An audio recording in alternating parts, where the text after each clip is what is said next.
Today, I do have special guests in studio, and I'd like to introduce them right before we get into our discussion. I have Honorable Atkins Katusabe. He's the MP of Bukonzo West and also Shadow Minister for Public Service when it comes to the opposition side. He's from Forum for Democratic Change. We also have the MP for Kasese Municipality. Yes, MP for Kasese Municipality. His name is Honorable Kambale Ferigo, and the discussion will start right after they introduce themselves. Gentlemen, you're welcome. Let's start with Honorable Atkins Katusabe. Please, you're very welcome to Family TV. Being the MP Bukonzo West, of course, our topic today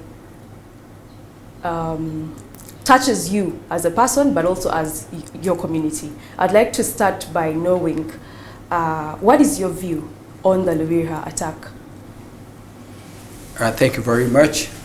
I'm moderator and host, and those in the entire IT system. And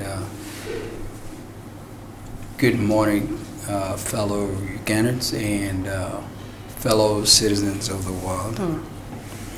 I'm so happy to be here. Thanks to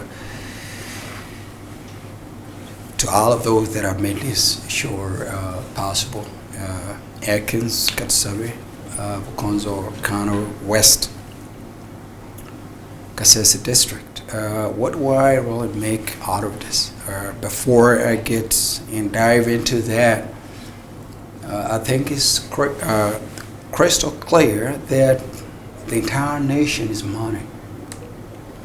The two of us come from a community that is bleeding psychologically and crippled emotionally. Everybody in that community feels like they are at the end of the rope. They feel like the sun is getting darker, or the night is getting darker and the sun is going down on everybody. We have a value system back home. I am my brother's keeper. I am my sister's keeper. An attack on just one of us is an attack on all of us. True. So you have people that are restless, get a lot of questions. And my only hope is that they'll be in a position to get the real answers. We come from a community that has had its fair share of tragedy, disaster. Talk about every sad moment. And everybody in our community keeps on asking, when is enough gonna be enough? Lord, I'm thankful this is a Christian TV. Sure, you believe in God, and we come from a community just like our nation that believe in God. Lord, just have mercy and grace upon our people. We've had enough. And I think it's time for us to get to a point to cry out to God and to government that we've heard tragic stories. We've heard a sad story. And it's time for us as a community to be in a position to tell a better story. Thank you.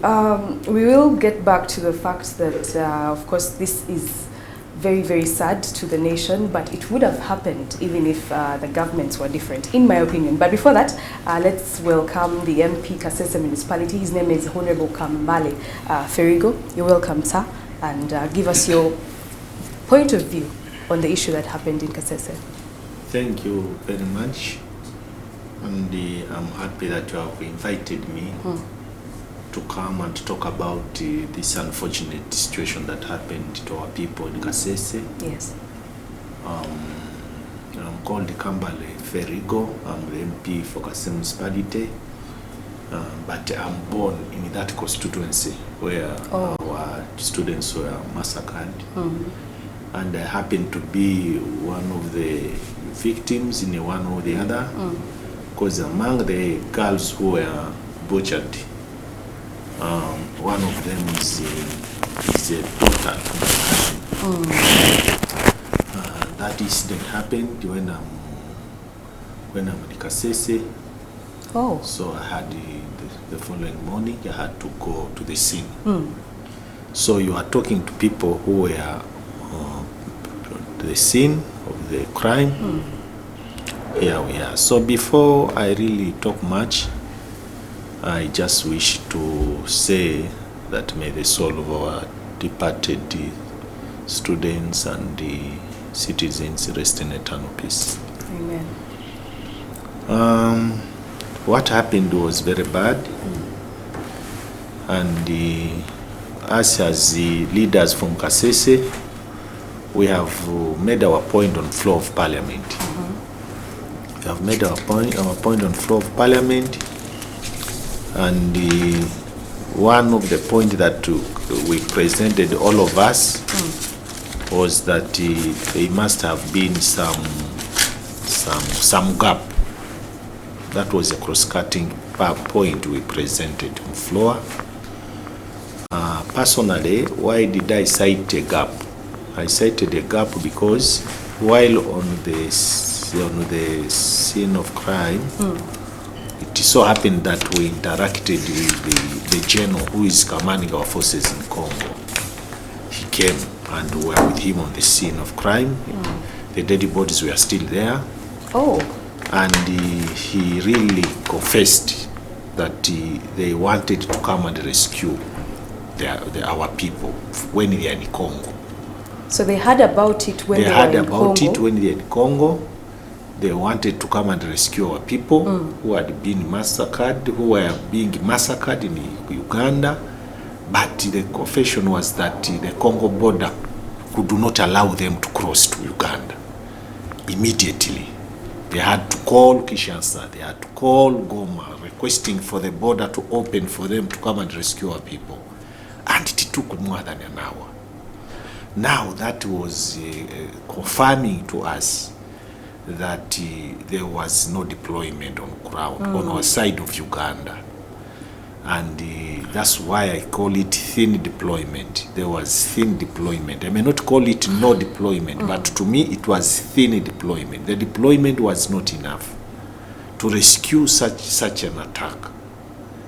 And when he confessed it to us, as leaders who were present on the scene, we realized there was a problem. That's why I'm saying there was a gap. Now, anything beyond having cited that gap is going to be a matter of investigation. Because the Minister of Defense has already presented his position, and he's also asking himself similar questions. What happened to the security? Couldn't they detect that the bad people had entered that place? In his presentation, he also created those questions, which questions had no answer at that time. So implying investigation will be carried out, and those questions shall have answers at a particular time. Okay. So there are many questions here which may not have clear answers until investigations are carried out. However, on a positive note, what we are hearing from home is that there's now deployment. The situation is now calm. Yes, there must have been a gap, which may not have been deliberate, by the way, because the way government responded, immediately we got that misfortune, indicated that it was not their wish that should have happened. That's why, on the positive note, we are grateful to government for having responded immediately. The key leaders of UPDF responded immediately, because on the scene of crime, even before we removed the dead bodies, by the time we removed the dead bodies, the command of the People's Defense Force had arrived, Commander Land Forces had arrived, representative of the president, who is the state minister for education, Muyingo, had arrived. Really, you could see that government is concerned. So, in summary, that's what happened. But we have hope that given the seriousness of our government, the seriousness of our UPDF, the situation is going to come. It's our hope that such a scenario will not happen again. Okay. Of course, as a person who was on ground, we will need to know from you what is the situation there, how are the families that lost their loved ones. But before we get into all that, let's focus on security, like you started and told us the government, of course, has come in to put enough measures to make sure this does not happen again. But I would like to understand from Honorable Atkins Katusabe, do you think that, do you agree with him, like he said, that the government, of course, was on ground, we saw Commander Land Forces, we saw the Minister of Defense going there after the attack. I'd like to understand, do you think that government or the security forces had some lapses, had some gaps in there? Do you think this could have been prevented? Yeah, thank you very much. Totally agreed, and I want to agree with what he's saying. I mean, if that is our feedback that came from the commander on ground, you know, by the time forces recognized that they had a kind of vision, that with the capability that we have in the forces, offensive, defensive, sustainability, tactical, strategic capabilities. I mean, for somebody in the forces at that rank to admit that, look, there was an oversight here. I mean, who am I, especially a grieving leader from that community. So I really want to just thank him in a particular, the city of, the commander-in-chief, and all of those that responded. But you see, just right here, we're just talking about past. You know, leadership is the ability to identify a problem and offer, by the correct prescription, a solution to that problem before it becomes a crisis. We lost citizens. This country lost citizens in a very painful manner. Honorable Ferigo here and colleagues in the House were tearing out, breaking down on the floor of Parliament, because it was just way too much for anybody with a human heart to stand. Everybody was moved. Even the ministers from Kampala traveling to that community, I mean, just get moved, because you see a people that are heartbroken. So do a lot of gaps, and if you try to look at the proximity of the scene of crime, and then the forces just around that community, I think I want to believe, totally agree with those, including my honorable brother here, that I think this was something avoidable. Avoidable in a sense that there were gunshots that should have alerted everybody around. Sons and daughters of this country were screaming and pain. And pain. Mama, Daddy, Jesus, Ella, calling for help from anywhere in a direction that could have, alerted somebody to step in. The school is in the middle of a neighborhood, populated, densely populated. As a matter of fact, opposite the gate is about rental houses or rental homes, and then permanent homes. that hurt a lot of people. That alone could. But also, everybody keeps on asking what happened to our rapid response. We are at the border, you know, and because we're at the border and the DRC is extremely insecure, everybody knows that. Yeah. Actually, before this tragedy happened, 3 days, our brothers and sisters, because we share the same ethnicity with the DRC people, specifically those at the border, we share the same ethnicity. These are our brothers and our sisters, our sons and daughters on the other side. 3 days before this happened, we had witnessed a brutal massacre.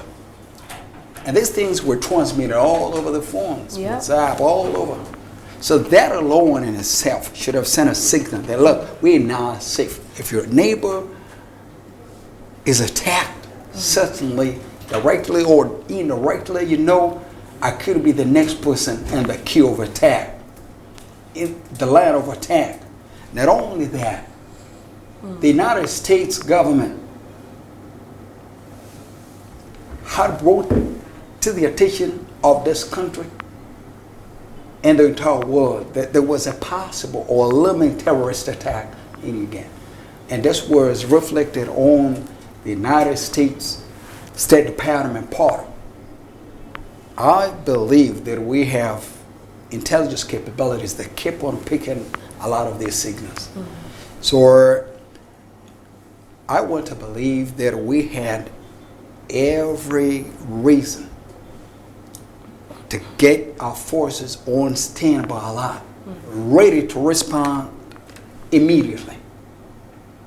Now, I'm troubled by the falsehoods, specifically coming from those that speak on behalf of the UPDF.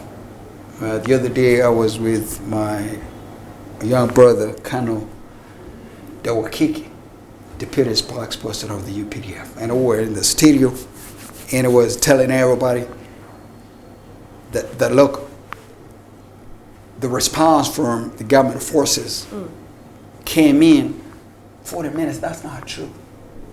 1.5 minutes hours, later. 40 minutes later. These guys had about 1 hour plus just executing their tragedy, brutally murdering our sons and daughters and other citizens. I recognize that the attempted to, the first person, the first victim was the security guard.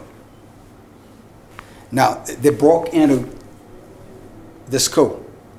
And when they got into the school, they found certainly, you know, metallic doors. And it was not easy for them to make forceful access into those dormitories. So it must have taken them about maybe 10, 20 minutes to do that. Now remember that when that happened, these students had to scatter, scream, crying for mercy and grace and help from God. Now understand that they had to pick some students, slaughter them in the school compound. Got other students, put them together, slaughtered. And after slaughtering, piled mattresses on them, poured petrol, gas, and then burned them beyond recognition. Now that, surely, if the UPDF, especially the spokesperson, want us to believe them, that in itself should have taken about an hour doing that. So if the UPDF or police had responded on time, I can assure everybody that cares to listen that they would have found the criminals, the bad elements, the devil's agents right on the side. and maybe we'll be now talking about how many were, taken out of auction, and how many students were saved, and maybe those, the 6 that are now in captivity, that wouldn't have occurred. You watched this. Yes. Our 2 colleagues, our Honorable Member of Parliament, Honorable Flores Kabu, was telling the world that, look, Yeah. the survivor called the cattle, and thank God for his life, escaped by the grace of God. When a police station, in the police station told him, look, well, we've heard that an attack and your fellow students are being massacred brutally, and their lives brutally terminated. But you see, we have nothing to do with that. Report to Bureau Division. You can imagine that. I think this country and the leadership of the police and UPDF have to really pick human interest in that. Did that happen? I mean, is it true that these people just were informed and just had to make a reference to another division or police station? And also our honorable brother, Honorable Tani Harold Muhindo, submitted on the same floor that there was about a border that the attackers, the criminal attackers, made an attempt on his life. And then he abandoned the battle border and being a good citizen, rushed to police to report. And these people did not respond. So I think this should worry everybody with a human heart. Beginning with the commander-in-chief, the CDF, all of those that support our security system or provide leadership to our security system should interest themselves in this, what exactly happened. And I hope that the investigation underway will be in a position to bring out some of those fundamental questions. What really happened? What really happened? Because you see, we are the border that is severely secured. You've heard submissions from members of our community saying it's not possible for anybody to cross with 1 liter of oil palm. Oil palm, some people call it palm oil, but oil palm, 1 liter like this, you have to be, you'll be detected. 1 kitenge, these African rappers. The rappers. Yeah, rappers, African cloth rappers. Not even 1. I mean, it's just, you'll have somebody on the other side that has reported that somebody has just crossed with 1 liter of oil palm. It's the only border in Uganda where, even when you go to Congo, DRC, because our sons and daughters, our mamas and fathers have guidance on the other side, because we share ethnicity. They go the other side, bring plantain. You call it gunja in Africa. We call it gunja right here.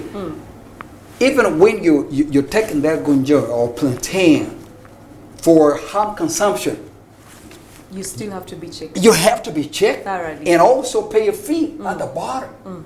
Even local brooms for our local community houses, you're gonna be checked and you gotta pay a fee. That's the border we're talking about. So if they pay details to some of these things in a way of trying to find some money to broaden our tax base, surely who on this planet Earth can you convince that these same individuals that place keen interest in some of those things that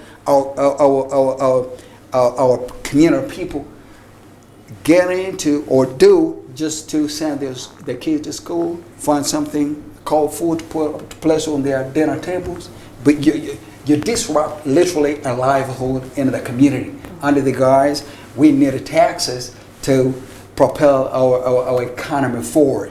Now, where are you? And I'm extremely disturbed, and I want to tell everybody, Mr. President, you may not be watching this show. Mama of the nation, Mama Janet Museveni, you may not be watching this show, but I have a fervent request that I want to just put before you. Our DEO, as I speak now, our inspector of schools, Yes. some of our FDC supporters, some of our Muslim brothers and sisters are in prison. And you wonder, these people you're putting in prisons are these very people that lost their loved ones. Why would you introduce a double tragedy to a community? Surely, what is the DEO's contribution and the inspector of schools, FDC supporters, and brothers and sisters that subscribe to the Muslim faith? What is their contribution in this? If you really wanted to go after somebody and you imagine they really deserve the arrest, surely the intelligence people are right there. Parish, ward, internal security, whatever it is, peace or GISORs are right there. Begin just right there because they slept on their job. Now, if you really feel in your own wisdom they had nothing to do with the attack or they made no contribution to the attack, then please, I ask the commander-in-chief, the president, I ask Mama Janet Museveni, please, just help us. We're a community that need help. We don't want to see anybody from a community getting into jail because the people you put in jail lost their sons and daughters, their mamas and their fathers in this tragedy. Thank you so much. Of course, the arrested people are stand at a number of 20. We're going to get to that, but I'd like to understand. Thank you so much, Honorable Atkins Katusare, MP Bukonzo West, also a member of Forum for Democratic Change. Moving on, I want to understand from, of course, Honorable Ferigo. There have been speculations that there were gross intelligence lapses like we've been looking at. And of course, when it comes to the Mpondwe attacks, this is not the first one. Remember in Kichwamba Technical Institute 25 years ago. And of course, we had one in 1996 and now the one of 16th of June this month, this year. Of course, all these areas that are attacked in these three places that I've mentioned are all located at the edge of Mount Rwenzori, and we have a privilege to have the people who are from there, and of course Honorable Ferigo was on ground, and we are privileged that we're going to have to get first-hand information and also see the way forward. But before we go for a short break, I'd like to understand these people that you mentioned, the security personnel who couldn't cross the border. It was a time of emergency. Should they have looked for ways to access that place in Kasese district? For example, there are bushes, there are borders that are located on bushes. You understand, like where you don't have to be allowed. Since they are soldiers, I believe they would have found their way to the location. And also secondly, the number of arrested suspects, the 20, how did they come up with that?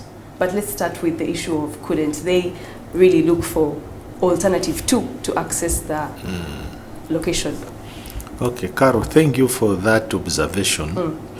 You are trying to say since the border, the Congo border could not allow our soldiers timely crossing to come and rescue our people, you are trying to think they should have used the other means. Yes. But first of all, you must note that these rebels attacked at night, where there is darkness. From the way I observed and from the way I listened to the general who is in Congo, they wanted to cross with a mamba.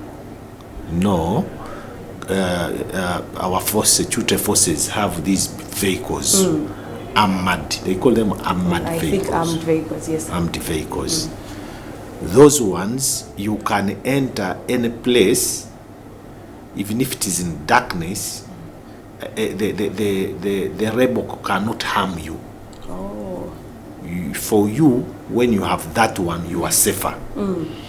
But if you just landed in a place where rebels have already surrounded the place and you just come in a normal way, footing with a gun, it's at night, you stand a very big risk of landing into an ambush. And when you land in an ambush, you may not do much.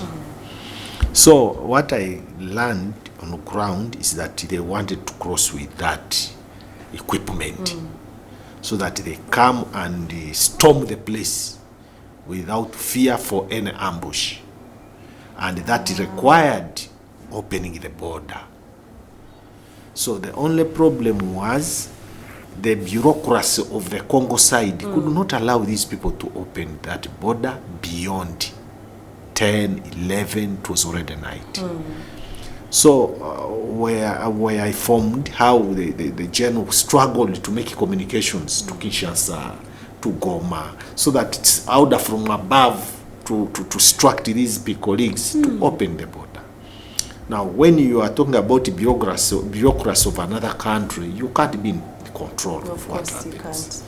So that became some bit of a challenge, a serious one.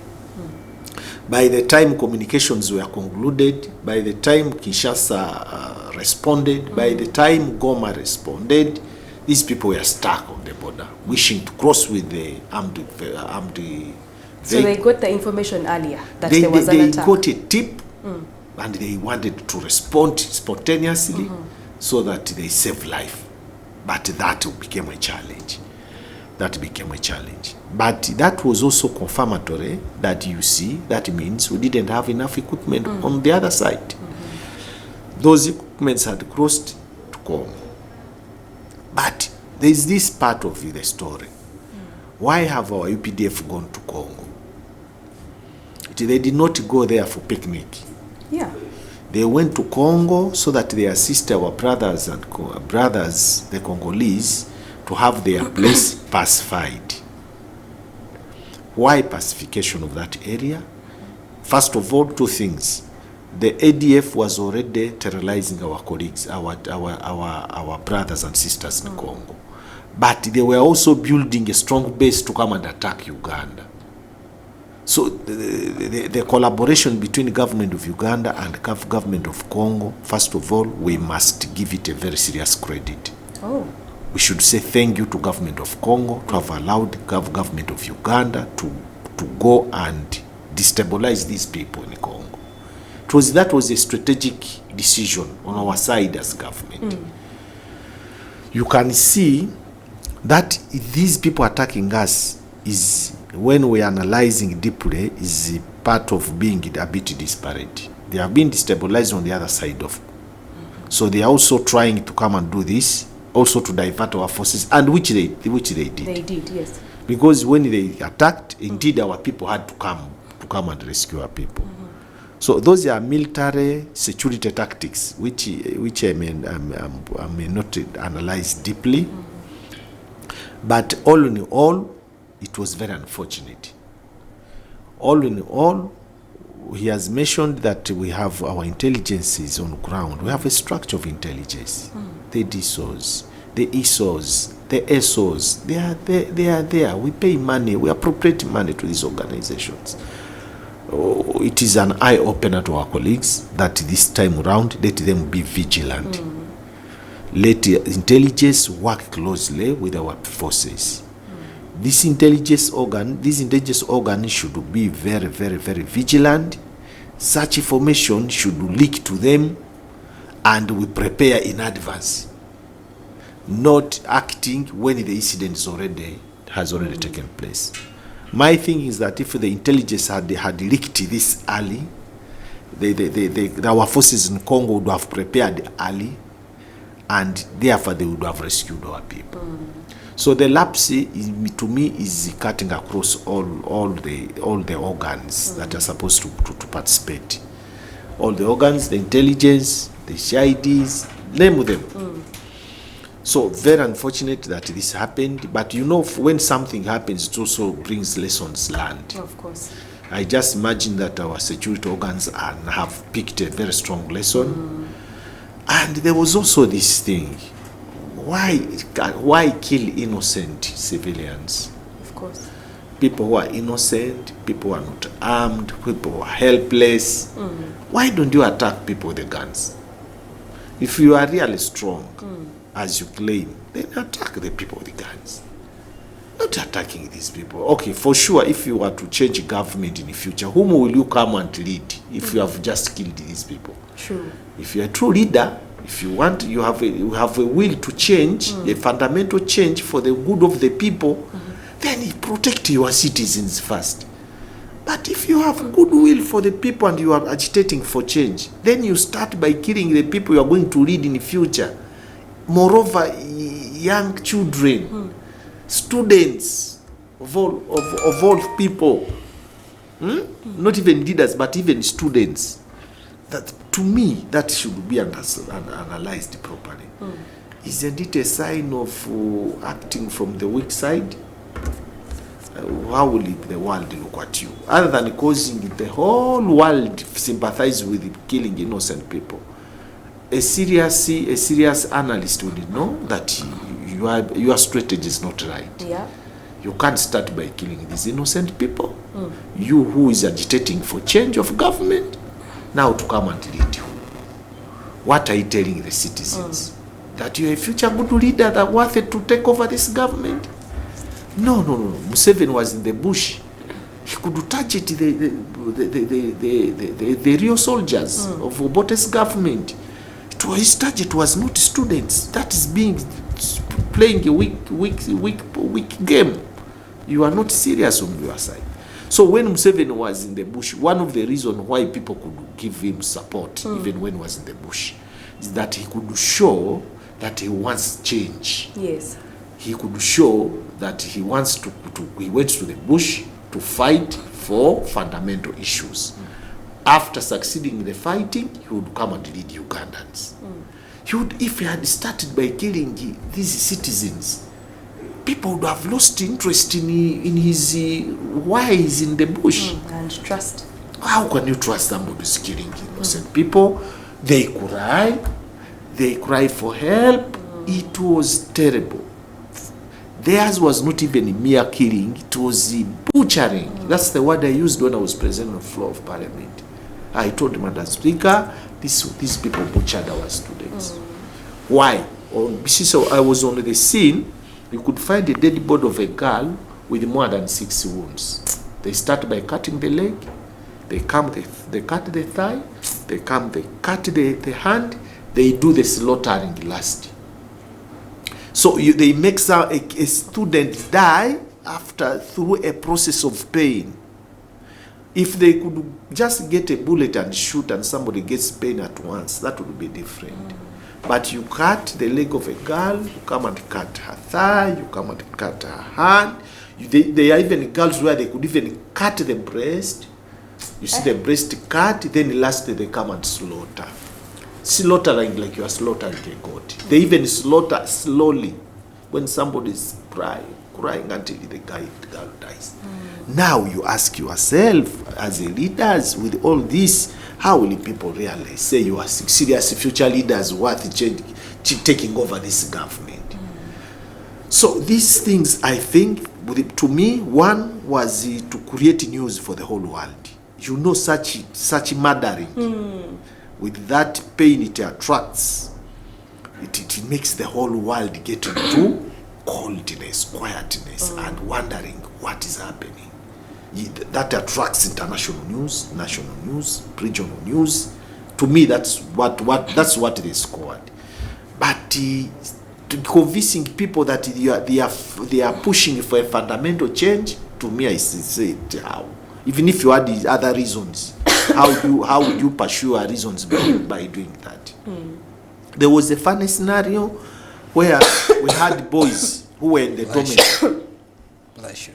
Thank you. We had boys who were in the dormitory. In fact, those were 17. Sorry. Go ahead. Yes, 17 boys. When these people wanted to storm them so that they also slaughter them, the what happened was that the boys resisted. Those people could not open the door. The boys pushed the door. They were strong, and these rebels could not break the door. So what they did was to get petrol poured in the dormitory, and had to set the yes, they had to set the dormitory ablaze. And I'm telling you, my sister, when we opened the door, each body was beyond recognition. It was burned to the level that's beyond recognition.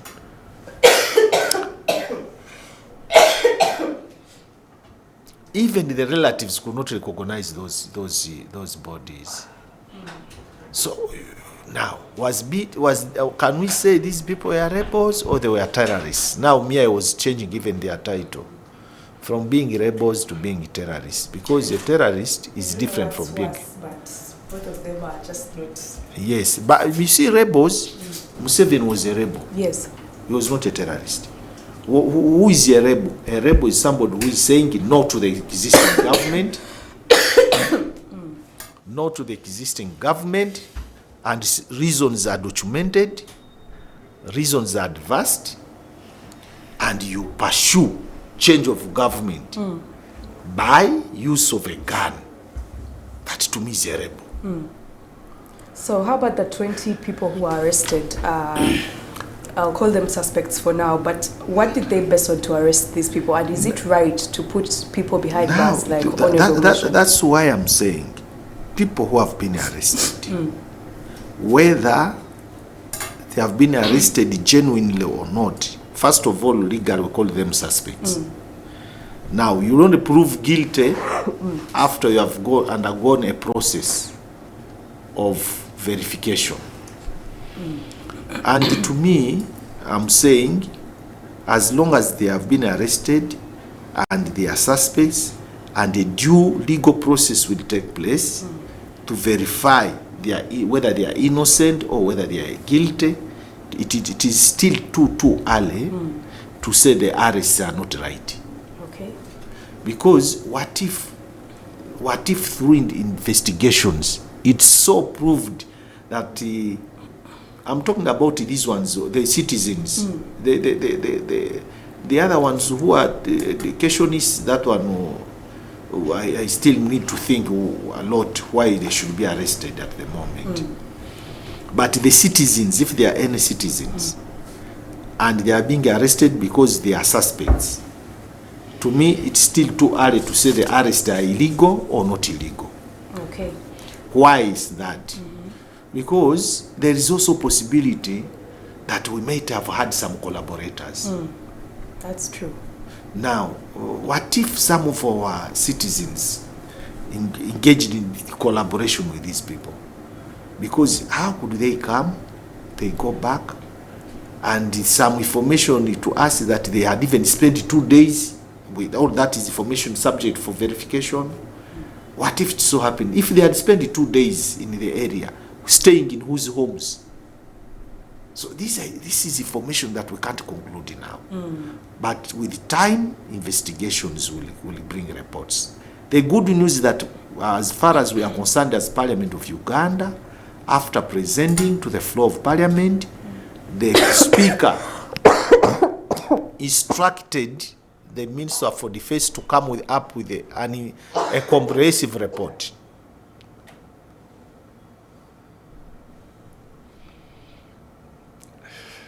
You're not feeling okay. I'm sorry. Go on. I'm saying that the good news is that on the floor of Parliament, the Speaker directed that the Minister for Defense should come up with a comprehensive report. Of course, a comprehensive report will come out when they have even done further investigations. And I think most of these questions will be answered in that comprehensive report. If it so happens that there were citizens who are collaborating, the report will prove. It so happens that some of the officers should be condemned, still to prove. Even those officers who have been arrested, to me, they are still suspects. They are not yet condemned. They must be suspects at the moment. How are they connected with that school where our students died? Because they are looking at did the education department, the officers carry out due diligence to allow that school to operate. What happened? Because the school is under the docket of education department. Yes. So there are certain questions that education related that the PS brought on board when they are on site. I was there, and those questions sounded valid. They required valid answers because one of them was, how could the dormitory? You know, one of the reasons why those students died, they had no escape route. The dormitory, all the windows were burglar-proof. Burglars.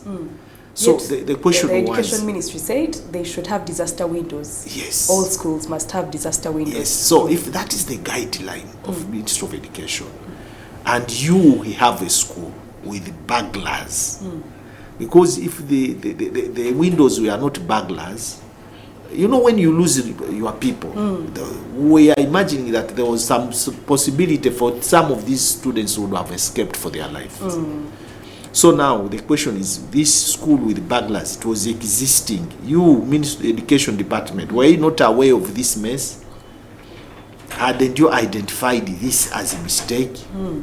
How comes these people were still doing their work of giving education service to our students with this type of dormitory, which is having burglars? So those were candid questions raised by the PS. But it is said that the school is not even registered and it's not inspected. It's not among the schools. Now the question is, if the school is not inspected, it's not registered, how could it operate? Because the education department is the one to look at that.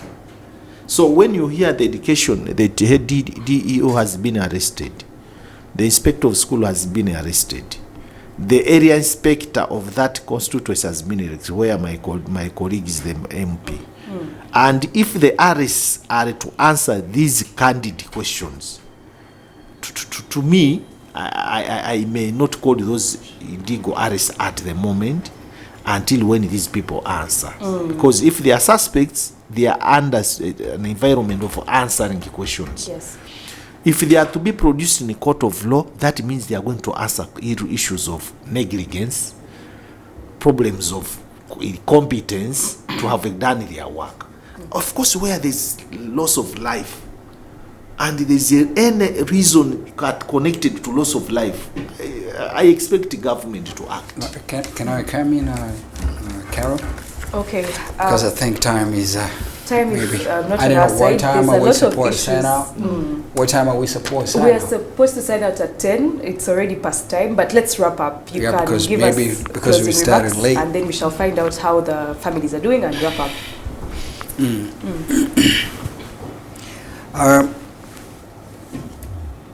Madam Carol, Yes. I really want to, and my fellow citizens, I really want to just disagree with my honorable brother, totally and fundamentally, that there was nothing compelling to arrest the educational leaders in the community.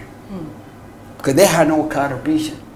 There's quite a lot that happens without knowledge of everybody. This country and our citizens are fully aware that a one Kweteri popped up with a church and a massacre. I don't know how that happened. Investigations certainly are in a position to reveal that. I didn't see a bishop of church if you get arrested. I didn't see. Why would the bishop be arrested? I mean, he's honored the church. It's like blaming the bishop that you see, bishop, you preach the same gospel. You know, I think what is important right here is you have a community and a community of people that have found themselves in the world's tragedy and the history of the world.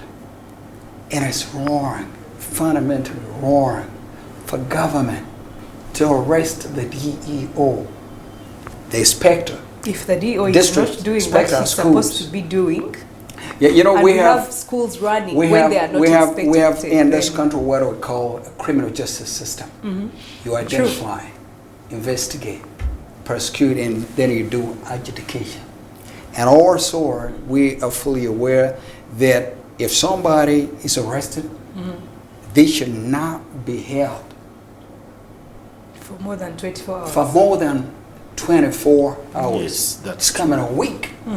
So what are they still holding up to our people?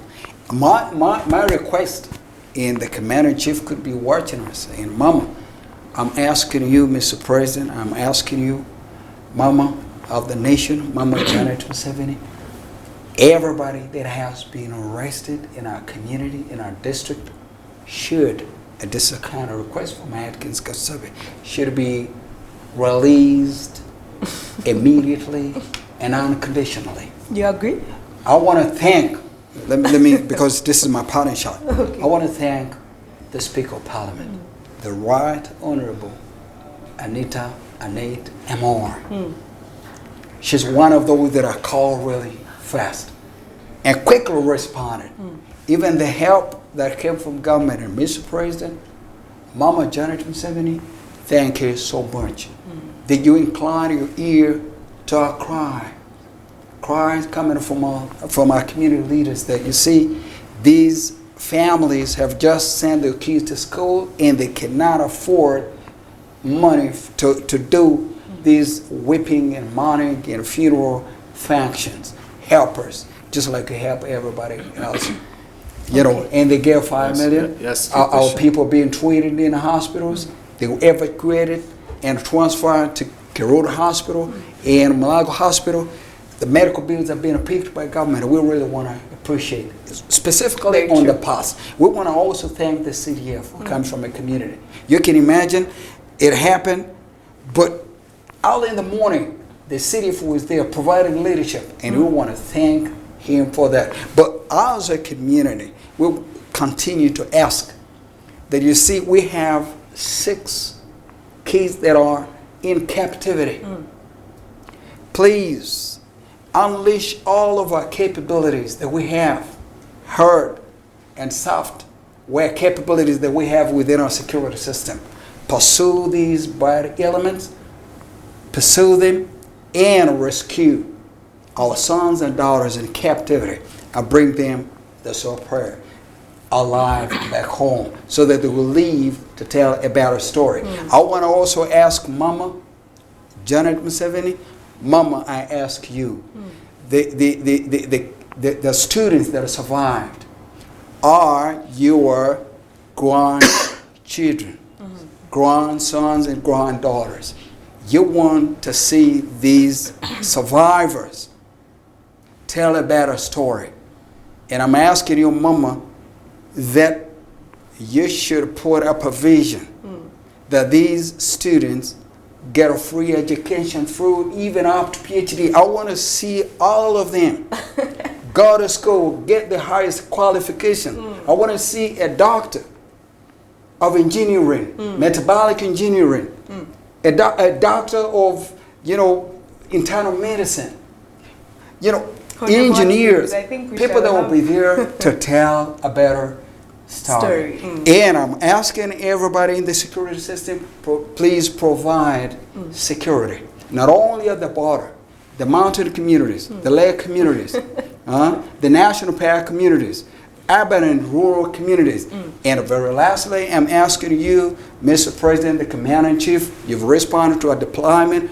Please, Mama, the Minister for Education, Mama, the mother of the nation, don't allow our students to go back home. Because the same threat that would meet them in their home will be the same threat that will meet them in the schools. We're asking that there be enough presence and deployment around schools, thinly during the day and thickly during the night. We don't want our students, our sons and daughters, back in Kasese and elsewhere to lose time just because they had to go back to their communities. Thank you so much, Honorable Katsawe. I think we shall have another discussion with these two people because the time didn't allow us. But from Honorable Ferigo, your last words, as well as answering some of the questions. How are the people doing currently, the families? You asked me whether I agree with what you were saying. True. On illegal detention, yes, because justice is supposed to be fair to all of us.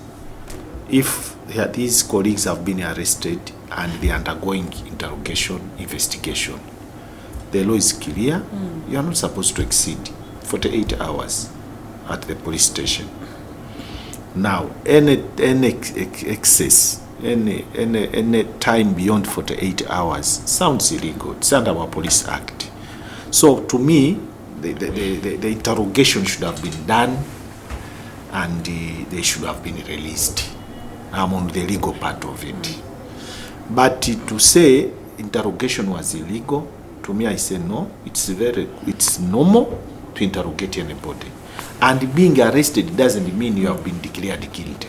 These are arrests, to me, arrests as temporary interventions to have somebody in one place, have interrogations concluded, thereafter you are released on bond. So where are they? When are they arresting? So it's my appeal. I agree with him. I agree with him on the thing of not having illegal detention. Okay. Being detained beyond the normal legal hours to me is not right. Okay. Then, as I conclude, really, it is true. We are really all concerned about the way things happened, and we have made the appeal, and we are happy that the government is responding, and want to appeal to our people that we should have confidence in our government. Our government, we are so lucky that our government is very good at handling issues of security. Our government is headed by somebody who is an expert on matters of security. True. This is an isolated case. It should not make Ugandans feel disheartened, hopeless. No. I have hope that this matter is going to be handled. Finally, I want really to thank the President and the Mama for that parental heart they showed us. Everything was at standstill in State House because of what had happened to Kasese. Funds were mobilized to go and mourn with our people. That is a special gesture that we as Kasese leaders do appreciate. We shall always appreciate. Okay. Thank you for inviting us. Thank you so much. Shall always be ready to come and share with you. And when you get the opportunity, Madam Carter, tell everybody that walks into the studios, especially if that is a security leader, that Kasese has hard enough. And we're saying it. Thank you so much for watching Issues at Hand. I must have these two MPs back because the issues are mainly this, what Janet Museveni said, but we don't have a lot of time. Let's wrap up. Thank you so much for being a part of us, Honorable Atkins Kasese, MP Bukonzo West, and Honorable Madam Carol, did you hear that? Ferigo, thank you so much. That for we need a special affirmative program to help our community recover from the disasters and tragedies. We want to catch up with the rest of the country. Good morning. Have a good day. Appreciate it.